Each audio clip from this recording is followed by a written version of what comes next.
give you my bias. How many people here over the age of 30? I'm not raising my hand. Okay. I find that people fundamentally stop trying new things after the age of 30. And it's great that all of you are here. Right? I'm over 30, so I can say that. After 45, people basically die. They stop thinking. Start measuring myself for a pine box now. Yeah. They stop following. I don't need it for a number of years. Yeah. They keep doing what they were doing before. Right? And it's the worst thing that can happen. The fundamental notion is if you don't try something new, you're not going to do anything new. It's sort of self-evident. People want to do something new, but they don't want to take any risk. And to try new things, first, to me, it's like being alive. It's about trying new things, trying new experiences. In front here, I was actually watching as eyebrows were moving independently over here, and I kind of gasped when you said that people die after 45.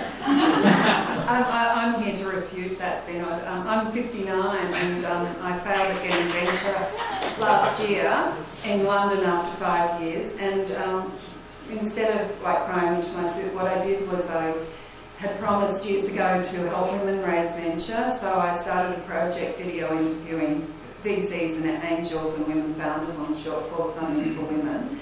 And I'm wondering if you would give us some advice for women who are sourcing venture. I know we're in a similar situation to the Indians in Silicon Valley many years ago, and I wondered if you've got any pertinent advice from that model that would support women in raising venture now.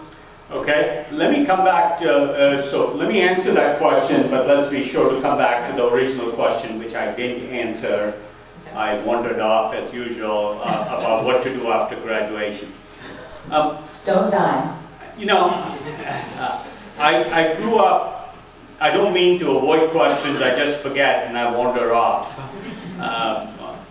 But I personally, I'm 56, so I say that because I'm encouraging people to stop doing what they used to be doing and stop becoming creatures of habit and try new things.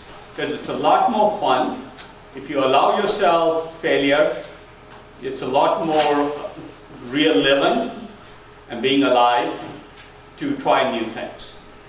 I personally don't believe, and I grew up in Silicon Valley, so maybe this is a biased statement, that there's any difference between young and old, women, men, in trying new things, or how much venture capitalists accept or reject that idea of, oh, I'll only, I won't fund women.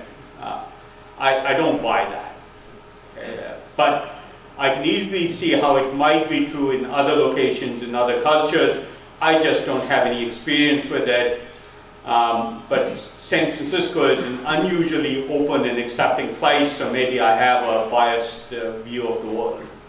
I never really saw any bias against me being Indian when I was starting out, even though there weren't very many Indians in Silicon Valley. And so I sort of cringe a little bit when people use that as an excuse. Maybe they're using it as an excuse and we should really follow assumptions. Having said that, what I do think is really important is to set up role models. The single most high leverage way to do things is to set up role models. And I would sort of take a few women examples and say, hey, they've been very, very successful.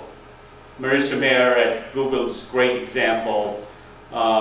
So role models in every area, no matter what part of the world you are at, is the single biggest way to encourage an entrepreneurial environment.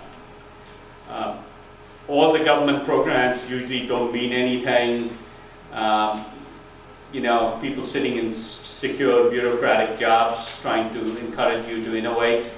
or design entrepreneurial programs when they've never been through one. They don't know what success is, what failure is.